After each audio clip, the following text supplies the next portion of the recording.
आदाब नाज़रीन, आप देख रहे हैं चैनल वन और मैं हूं मीर उमर। जैसा कि आप जानते होंगे कि जम्मू कश्मीर में कई दिनों से एक ख़बर जो है लगातार सोशल मीडिया पे चल रही है, अलग अलग तरीक़ों से चल रही है। या अगर हम न्यूज़पेपर्स की बात करें या चैनल्स की बात करें तो हर जगह पे ये एक ख़बर जो है नज़र आ रही है। अलग अलग तरीक़ों से जो है रद्द-ए-अमल भी आ रहा है, लेकिन कहीं ना कहीं पे जो है वेलकम नोट लोगों की तरफ से वो भी देखने को मिलता है। लेकिन इस वक्त आप मेरे स्क्रीन पे देख रहे होंगे कि मेरे साथ एक शख्सियत है।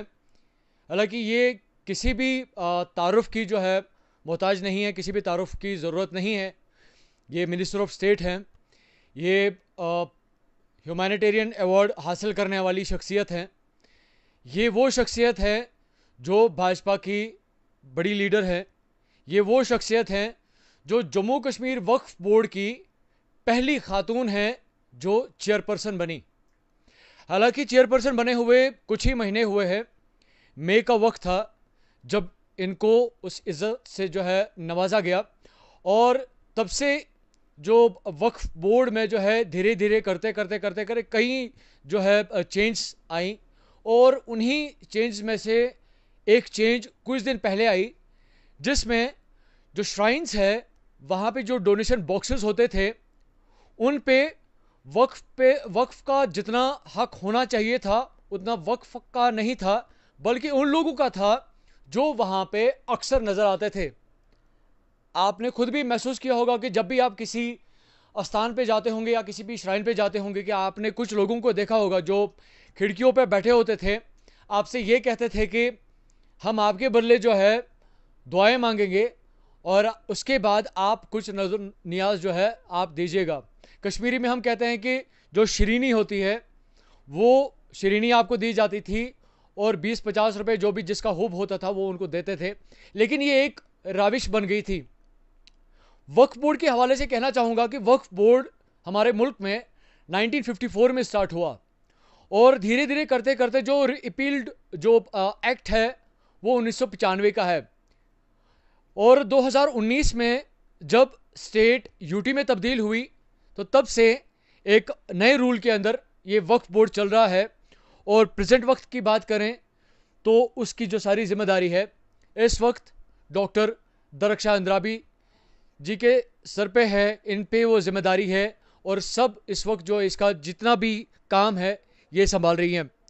दरख्शां अंद्राबी के हवाले से अगर आप सोशल मीडिया पे देखें तो कुछ लोग कह रहे हैं कि ये जो इक़दामात आज चेयरपर्सन ने उठाए हैं बहुत वक्त पहले उठाने चाहिए थे वक्फ को, लेकिन देर गए सवेर गए। अब अगर इक़दामात उठाए हैं तो फ़र्क भी जाहिर सी बात है महसूस होगा। दरख्शां अंद्राबी जी, आपका बहुत बहुत शुक्रिया, आपने ये कीमती वक्त निकाला हमारे साथ बात करने के लिए। मुझे ये बताएं कि जब आपने ये इनिशिएटिव उठाया, आपकी स्टेटमेंट में ये मेंशन था कि कई ऐसे लोग हैं जो आपसे इस हवाले से जो है शिकायतें दर्ज कर रहे हैं कि इस तरह का माहौल अब जो है कश्मीर में पैदा हो गया है, श्राइन्स में खासकर अगर हम बात करें तो क्या आपको लगा कि सबसे बेस्ट सूटेबल वे यही है इस चीज़ को कंट्रोल करने का? शुक्रिया आपका, आपने मौका दिया कि यहाँ से भी इस माध्यम से भी हम अपनी बात अपने लोगों तक पहुँचाएं। बहुत बहुत शुक्रिया आपका। पहला माध्यम तो यही रहा कि जो शिकायतें आ रही थी, आप भी बड़े पले यहीं पे हैं, सन ऑफ द सॉइल हैं, हम भी यहीं हैं, हमने भी इसी ज़मीन पे जन्म लिया और इसी ज़मीन पे शायद आखिरी सांस भी ले लेंगे। यहाँ पे जो हमारा अकीदा है, जो ये हमारे पीर हजरात हैं, जो दीनी वली है जिन्होंने यहाँ पे इस्लाम की मशाल को रोशन किया है, और जिनकी हम यही कहेंगे वसालत और नूर अभी तक कश्मीर में है और पूरे जम्मू कश्मीर पे इनका फैज़ है, उनके तक़द्दुस पे जब बात आएगी शायद कोई भी इंसान बर्दाश्त नहीं करता है। जब हमें इस इदारे की बागडोर संभालने का मौका मिला तो हमने बाज़ाब्ता एक मुशाहिदा किया, बात की कि आखिर हमें करना क्या चाहिए, ये वक्फ बोर्ड है क्या। अगर ये वक्फ का असासा इतना हमारे जम्मू कश्मीर है तो हम पीछे क्यों हैं। आप ही भाई हमसे पूछते थे, मीडिया हमसे पूछती थी जब भी हम बात करते थे, जनाब यहाँ पे तो माता वैष्णो देवी बोर्ड है, उन्होंने बहुत तरक्की की है, तो वक्फ बोर्ड इतना पीछे क्यों है? तब तो हमारे पास जवाब नहीं था, और जवाब देते भी कैसे, क्योंकि हमें काम काज का कुछ पता नहीं था, यहाँ पे कैसे चलता है, क्या आता है। तो हम कहते थे कि अगर अल्लाह ने चाहा कि हम भी ऐसा करेंगे। अब बहुत सालों से यहाँ पे वक्फ बोर्ड का क़याम अमल में लाया गया है। पहले वो मरहूम शेख मोहम्मद अब्दुल्ला साहब ने किया। मुस्लिम मुस्लिम वक्फ वक्फ बोर्ड बोर्ड, जब था, मुस्लिम वक्फ बोर्ड या वक्फ बोर्ड ही हम कहें, अवकाफ कहिए, वक्फ कहिए। वक्फ होता है जो डोनेटेड होता है उसको, चैरिटी और based charity, institution. Yes, donation जो होता है।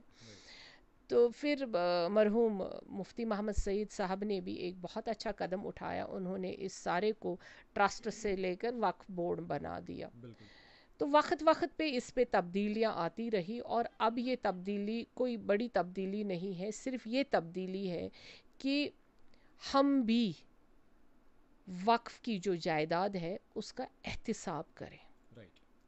जो आपने खुद ही कहा कि वहाँ पे हम कहीं भी दरगाह में जाते हैं, कहीं भी ज़ियारत गाह पे जाते हैं, वहाँ पे जो जिस मकसद के लिए हम जाते हैं वो मकसद हमारा पूरा नहीं होता था, क्योंकि वहाँ दरमियान में हाइल कोई और दीवार रहती है।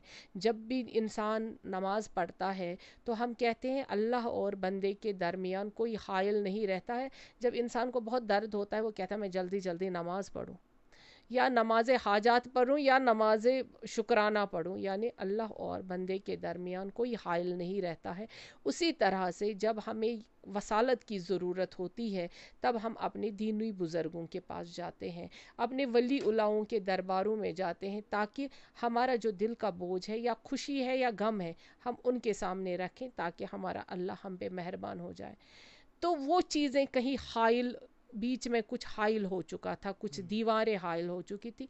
हमने कोशिश की उन दीवारों को ज़रा एक आंत में रखने की, ताकि ये जो अल्लाह और वलियों के और इस इंसान के दरमियान जो ये दीवार है, ये दीवार एक तरफ हो जाए और हम रूबरू अल्लाह के सामने हो जाए। यही है एक चीज़ कि कुछ न कुछ करना पड़ता है। अगर हमें भी वैसे करना है जैसे पुराने लोगों ने किया, तो फिर हमें आने की क्या ज़रूरत थी? दो तीन सवालात हैं। पहले अब ये जानना चाहूँगा कि वक्फ के पास प्रेजेंट डेट में अगर कहें तो तकरीबन 3,000 के करीब जो है अभी इस्टेब्लिशमेंट्स हैं जो कि वक्फ के अंडर आती हैं। तो जो आपका ये मानना है कि एक अकाउंटेबिलिटी का टाइम आ चुका है अब वक्फ में, जो पुराने आज तक जो दौर चल रहा था वक्फ का, अगर 3,000 इस्टेब्लिशमेंट्स है तो इनका जो इनकम है क्या वक्फ कहीं पे वो सर्व कर रहा था, या क्योंकि वक्फ के बारे में लोगों को कुछ ज़्यादा इल्मियत है नहीं कि अगर वक्फ के पास पैसा आता है लेकिन ये खर्च कहाँ पे कर रहे हैं, ये भी एक बड़ा सवाल है। इससे पहले भी हमने एक बार लाइव में ये स्टोरी की थी। तो पहले तो ये जानना चाहूँगा कि वक्फ अभी प्रेजेंटली कर क्या रहा है? जो कर रहा था उस पे हम बात नहीं करेंगे, जो कर रहेंगे हम जी, उस पे बात करेंगे। बिल्कुल। अकाउंटेबिलिटी पहले दिन से है। वक्त जब हमने कुर्सी संभाली, कुर्सी तो थी नहीं वैसे, चेयरपर्सन का अभी तक ऑफिस नहीं है, और क्योंकि चेयरपर्सन हमेशा चीफ मिनिस्टर रहे हैं। बिल्कुल। हमारा जैसा इंसान तो पहली बार ही बना वक्फ का, तो इसलिए हम हमारे लिए कोई आपको मिनिस्टर ऑफ स्टेट की इज्जत से भी नवाजा गया है। अब देखिए, हम तो मानते हैं, मगर हम कह रहे हैं आम शख्सियत, आम इंसान पहली बार ही बनाना, इसका तो हमेशा चीफ मिनिस्टर बनता था, तो वो हमेशा सेक्रेटेरिएट में रहते थे, तो बाहर तो कोई हमें ऑफिस नहीं मिला जहां आप हमारे पास है, यह हमारा घर है, यहाँ से ही हमने सारा किया। बट हम बैठते नहीं, तो इसलिए हम हर जगह पहुँचते हैं। तभी पता चला कि सेक्रेटेरिएट से जब भी हम बाहर रहे या ऑफिस से बाहर रहे, तभी हमें माहौल का पता चला, ज़मीनी सतह पे हमें पता चला। तब भी 19 स्कूल है हमारे वक्फ के जो चल रहे हैं अभी भी, जिनमें हमारा 12 करोड़ का सालाना नुकसान होता आ रहा है। 12 करोड़ का। और जो वहाँ पे हमारे असातिज़ा हैं, जो हमारे उस्ताद साहिबान हैं, वो कौन है क्या है, वो इन्हीं गवर्नमेंट ने लगाया है हमारा, तो हमने कोई रिक्रूटमेंट नहीं की, ना हम अभी कोई उस में है, क्योंकि हम खुद तनख्वाह नहीं बोर्ड से लेते हैं, हम पानी नहीं पीते हैं, तो हम कैसे सोचें हम किसी को वहाँ पे और लगाएंगे।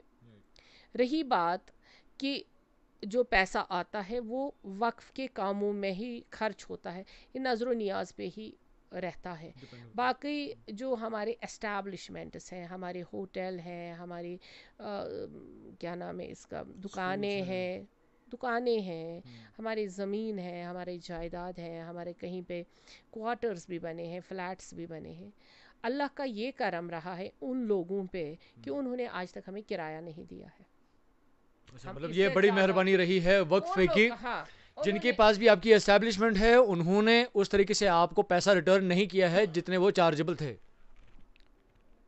अब आपका कहीं पे 100 रुपया है या 500 रुपया है लाल चौक की दुकान में, या जितने भी आप डाउनटाउन में देखेंगे औकाफ मार्केट है, लाल चौक में वो 130 रुपये, 50 रुपये, 500 रुपया मुश्किल से दे देते हैं प्रेजेंटली। क्योंकि जब भी उनको कहा गया है, उस टाइम पे कहा गया हमसे कि जो रिवाइजिंग रेट थी उस टाइम पे भी 2015 में हमने कहा कि मुफ्ती मोहम्मद सईद साहब ने जब चीफ मिनिस्टर आए उन्होंने कोशिश की है, लेकिन शायद कामयाब नहीं हुए। फिर वो अमलाने में वो नहीं हो पाया है क्योंकि लोगों ने सिटे लाया, उन्होंने पैसे नहीं दिए, क्योंकि वो तो या वोटर रहे होंगे या पॉलिटिशियन रहे होंगे, या तो उनको गुमा होगा कि हमें कोई कुछ नहीं कर सकता है। ये वक्फ की प्रॉपर्टी के साथ इस्तेसाल हुआ है, यही दरगाहों में भी हुआ है, यही स्कूलों में भी हुआ है, यही पूरा। जब हमें ये सौंपा गया तो हमने कुछ दिन इस पे बहुत सोचा कि भाई ये तो हम बहुत सोच समझ के सोचेंगे भी तो क्या हम कर पाएंगे। अब जो ये खस्ता हाल इमारत आपको दी गई है, इसको ठीक करने में कितना वक्त लगेगा ताकि लोग भी कहें कि ये आज एक चमकदार इमारत बन चुकी है? खंडर बता रहे हैं इमारत अजीम थी, और ये हमारे खंडर नहीं है, ये वो अजीम इमारत है, हमारी दरगाहें, जिसने कश्मीर को रोशन किया है, जिसने कश्मीर को ताज बनाया है। और इन इमारतों को हम कभी खंडर बनने ही नहीं देंगे। इन दरगाहों के अपलिफ्टमेंट के लिए दरख्शां की जान भी जाएगी तो कोई फ़र्क नहीं पड़ता है। हमारी जान हमारे दस्तगीर साहब के आस्थाने से बढ़कर नहीं है, हमारे सुल्तान आरफीन के दरगाह से बढ़कर तो नहीं है, हमारी उन ज़ियारतों से बढ़कर हमारी जान नहीं है जिनके लिए हम ये जंग लड़ रहे हैं। हम इन अजीम इमारतों को और अजीम तर बनाएंगे, क्योंकि हमारे लोग, हमारे कश्मीरी लोग, हमारे कश्मीर के सारे भाई बहन इस अजीम जंग के साथ हमारे साथ हैं। डॉक्टर साहब, ये भी जानना चाहूँगा, क्योंकि आप खुद एक इसी फिर ख़ानदान से बिलोंग करती हैं, इसलिए आपको इस बारे में तो हमसे ज़्यादा इल्मियत है। मैं आपसे ये जानना चाहूँगा कि कुछ ऐसे भी लोग हैं जिनका दिल जो है रंज हुआ है, जो सजा नशीन है जिनका हम कहेंगे, क्योंकि आपने भी एक स्टेटमेंट दिया जिसमें आपने कहा कि मैं सजा नशीन जो है उनको वेलकम करती हूँ कि उनके साथ जो है इस मामले को लेकर बात भी हो सकती है। क्या इस तरह से कहीं पे कोई अप्रोच हुआ आपको, क्योंकि आपने ऑफ़र यहाँ से किया? नहीं, हम तो अभी भी कहते हैं कि सजादा नशीनों से तो हमें कोई गिला तो है नहीं, क्योंकि वो लीनेज होती है। हम तो खुद अगर कहेंगे हम भी तो सजादा नशीन ही हैं, हम तो भी इसी ख़ानदान से हैं। लेकिन हम ये मानते हैं कि हम यहाँ आए हैं इस दुनिया में खिदमत करने के लिए। हम पैसों के लिए तो अपना ज़मीर नहीं बेच सकते हैं, क्योंकि हम उस ख़ानदान से ताल्लुक़ रखते हैं जहाँ हम ज़मीर नहीं बेच सकते। बाकी रही कि जो सजादा नशीन है, हम उनकी इज़्ज़त करते हैं, उनकी इज़्ज़त के साथ हम बात करने के लिए तैयार हैं। उन्होंने रब्ता किया और हमने उनको पहले भी बता दिया है, और पहले ही इंटरव्यू में हमने बता दिया है, हमें किसी से कोई शिकायत नहीं है, हमें किसी से कोई रंज नहीं है, हमें किसी से कोई लड़ाई नहीं है। हम थोड़ी लड़ाई करने आए हैं, पॉलिटिक्स करने आए हैं। हम वक्फ बोर्ड के ज़रिए से जो एक बिल्कुल ऑर्डर निकला है, वो सिर्फ तकद्दुस बरकरार रखने के लिए निकला है, और कोई और बात नहीं है, कोई लड़ाई नहीं, कोई सियासत नहीं है इसमें। अब इस पे सियासत कोई करना चाहे वो उसकी मर्ज़ी है, लेकिन हमारा प्योरली ये काम है कि हम अपने दरगाहों की अज़मत को फिर से बालातर रखना चाहते हैं। इम्पोर्टेंट बात एक है मैं जो आपसे जानना चाहता हूँ, क्योंकि लोगों का भी ये सवाल है कि अगर श्राइन्स पे जो लोग वहाँ पे बैठते थे, वो लोग वहाँ की जो है साफ़ सफाई भी करते थे, वहाँ पे उसको मेंटेन भी करते थे, अगर इन लोगों को हम बाहर रखते हैं, क्या वक्फ अपनी तरफ से अब अपनी जो है प्लेसमेंट करेगा जो इन अस्तानी आलिया की जो है खिदमत करेगा? हम सवाल खुद से करे या आपके सवाल को जवाब दे। वो जो लोग बैठते थे वो ना कोई सफाई वाला है, ना उनमें से कोई कुछ करता है, बल्कि वो सेल्समैन है। वहाँ पे वक्फ के मुलाजिम काम करते हैं, ये आपको मालूम होना चाहिए। अगर मौलवी भी कहीं है, इमाम भी कहीं है, वो भी वक्फ से तनख्वाह लेता है। कोई इमाम आपको मुफ्त में नमाज नहीं पढ़ाता है, कोई अजान देने वाला आपको मुफ्त में अजान नहीं देता है। हम मानते हैं कि हम वक्फ बोर्ड इसलिए बना हुआ है, हर एक चाहे जुम्मा की कोई नमाज पढ़ाता है उनकी अलग तनख्वाह है, जो इमाम होते हैं उनकी अलग तनख्वाहें होती हैं, जो वहाँ पे साफ़ सफाई करते हैं वो वक्फ बोर्ड के मुलाजिम हैं, जो हमने नहीं लगाए हैं। ऑलरेडी जो आपका एक ढांचा बना हुआ है वक्फ बोर्ड का, वही काम कर रहा है, वही मुलाजिम काम कर रहे हैं। लेकिन जो ये बाकी लोग थे जो आपसे शिकायत करते हैं या जो कहते हैं तूफ़ान मच गया, उनमें से कोई साफ़ सफाई करने वाला बिल्कुल नहीं है, बल्कि ज़ायरीनों को तंग करने वाले बहुत सारे ऐसे उनसुर वहाँ पे बैठे थे जिनसे तक़द्दुस ख़राब हो रहा था। हम उनसे अपील करते हैं, तक़द्दुस में हम खराबी होने नहीं देंगे, तक़द्दुस बरकरार रखेंगे।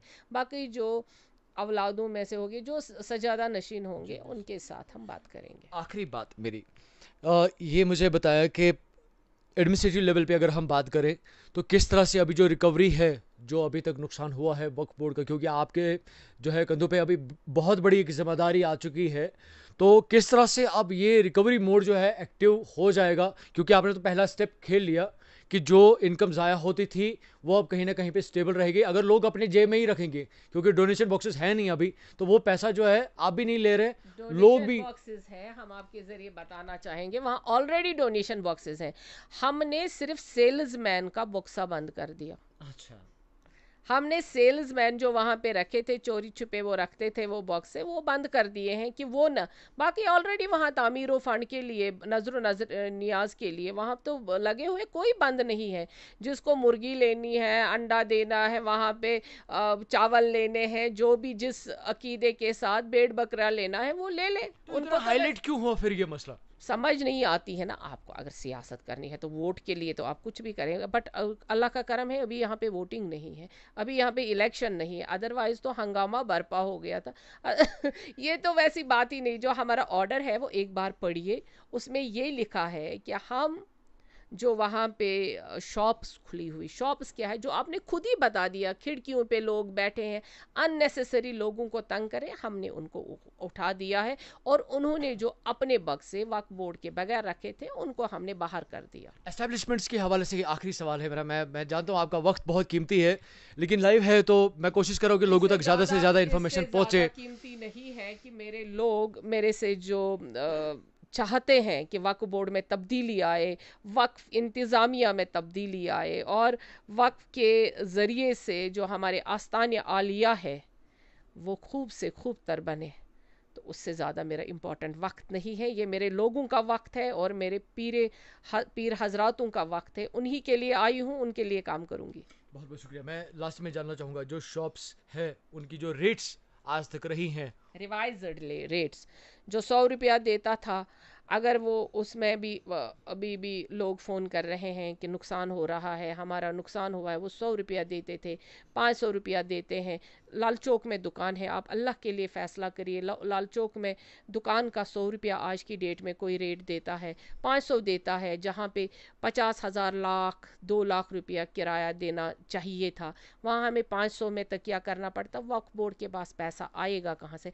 अब हम आपके ज़रिए से लोगों से अपील कर, जिनको नुकसान हो रहा है, जो कह रहे हैं हमें नुकसान हो रहा है, इन दुकानों से हमें कुछ नहीं बंद, हमने आज यही मीडिया के ज़रिए से उन लोगों से अपील कर, हमें आप दुकान छोड़ दीजिए। जो हमारी वक्फ की जायदाद है उनसे आप जो जाबिराना कब्ज़ा आप लोगों का है वो छोड़ दिए, क्योंकि मेरा यूथ ड्रग की तरफ जा रहा है, मेरा यूथ सुसाइड की तरफ जा रहा है, मेरा यूथ बेकारी में जा रहा है। मैं उनको ये जो हमारे पास 5,000 6,000 दुकानें हैं, मैं उनको देना चाहती हूँ, हम उनको देना चाहते हैं, ताकि वो अपना रिज़्क कमाए और वक्फ बोर्ड को भी उससे फ़ायदा होगा। बहुत बहुत शुक्रिया आपका इन कीमती अल्फाज के लिए। नाज़रीन, मकसद भी यही था कि आप तक वो इन्फॉर्मेशन पहुंचे, क्योंकि कई सारे जो है कई बातें ऐसे सामने आ रही थी जहाँ पे ये कन्फ्यूजन हो गया था कि ये कहीं ना कहीं पे जो है दीनी एतबार से जो है मुदाखलत की जा रही है। लेकिन अगर हम एडमिनिस्ट्रेटिव लेवल पे देखें तो ये एक रिकवरी चल रही है। ये एक ऐसा निज़ाम अब स्टार्ट हो गया है वक्फ बोर्ड में जो कि कई सालों से एक नॉर्मल मोड में चल रहा था, जहां पे एक इंसान को अपनी हकीयत के हिसाब से एक मिकदार में जो है अपना किराया देना चाहिए था, उस किराए के हिसाब से वो उसका खाली 10% पे कर रहा है।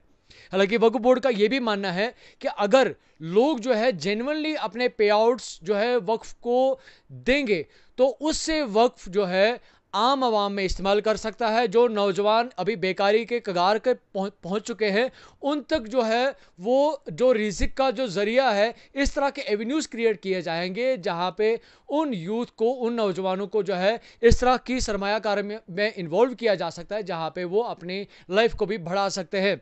साथ साथ इनका यह भी मानना है कि जितने भी श्राइन्स है, आस्थाने आलिया है, वहां पे निज़ाम आज की वक्त में भी बिल्कुल वैसा ही चल रहा है जैसा लोग पहले देखते थे। लेकिन फ़र्क अब इस बात का आ गया है कि अगर आप खिड़की पे जाते हैं तो अब आपको जो अंदर की ज़ियारत है वो साफ तौर पर नज़र आएगी।